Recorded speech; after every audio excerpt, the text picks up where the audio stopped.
The recent U.S. China tariff agreement, announced on May 12, 2025, marks a pivotal moment in global trade diplomacy. Under the principle of reciprocal tariffs, the U.S. has successfully pressured China into a lopsided concession, reducing its tariffs on American goods to 10%, while the U.S. only lowered its tariffs on Chinese imports to 30%.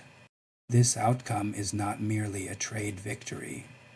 It is a testament to American resolve, strategic clarity, and the unwavering commitment of the Trump administration to prioritize American interests above all else. Below we analyze the joint statement from 5 aspects. 1. A masterclass in negotiation, the art of leverage. From the perspective of the art of negotiation, this is a real practical lesson for China's incompetent officials. The Biden administration's maximum pressure strategy, inherited and amplified by President Trump's second term, laid the groundwork for this triumph by escalating tariffs to prohibitive levels 1 for 5 on Chinese goods. The U.S. forced Beijing into a corner. China's retaliatory tariffs of 125% proved unsustainable as its export-reliant economy buckled under the strain. Ports along the U.S. West Coast reported a near-total halt in Chinese shipments, with American importers refusing to unload goods amid uncertainty. Meanwhile, Chinese factories faced collapsing orders, warehouses piled high with unsold products, and a deepening economic slowdown. The U.S. exploited this asymmetry. Treasury Secretary Scott Bessent framed the negotiations as a choice between mutual de-escalation and economic mutual destruction. By holding firm, the U.S. secured a deal where China accepted a steeper tariff reduction, 115 percentage points vs the US's 115-point drop, but from a higher baseline. This disparity reflects China's desperation to avoid further isolation in a global economy still reeling from supply chain chaos. 2. Preserving American sovereignty. The non-negotiable 20%. Critics might argue that the U.S. retained an additional 20% tariff on Chinese goods tied to the fentanyl crisis, a move that underscores America's principled stance.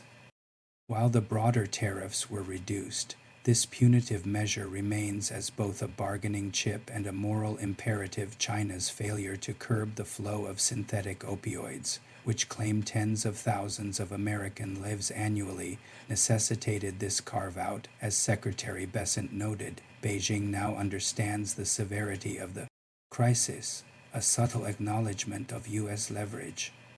3. Restoring fairness. Ending China's exploitation. For decades, China weaponized asymmetric tariffs and non-trade barriers to tilt the playing field. Its state subsidies, forced technology transfers, and intellectual property theft allowed it to dominate industries from steel to semiconductors. The reciprocal tariff principle, championed by Trump since 2025, finally corrects this imbalance.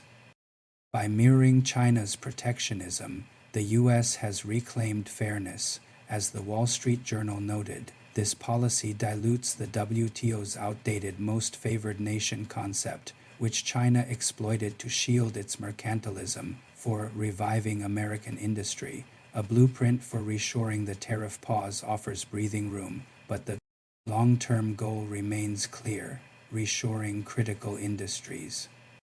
Already, companies like Sorbo Technology, a Chinese exporter, report that 50% of their U.S.-bound goods sit idle in warehouses, unable to absorb 145% tariffs. 10. American manufacturers, from appliance makers to semiconductor firms, now have a 90-day window to reassess dependencies on Chinese supply chains.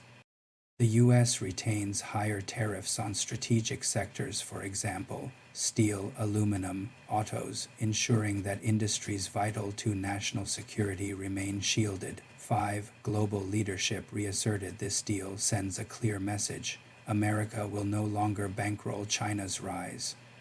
By rejecting multilateral platitudes and embracing unilateral strength, the U.S. has shown that leadership requires decisiveness, not deference. As WTO Director General Gozio Konjo-Iweala conceded, the agreement is a critical step towards stabilizing global trade, a tacit admission that American resolve, not bureaucratic consensus, drives progress. Based on the above analysis, the summary is as follows. The 2025 tariff agreement is not a truce but a declaration. China blinked first, conceding to American terms because it had no alternative for U.S. workers, businesses, and families. This is a moment of pride, a reaffirmation that when America negotiates from strength, it wins.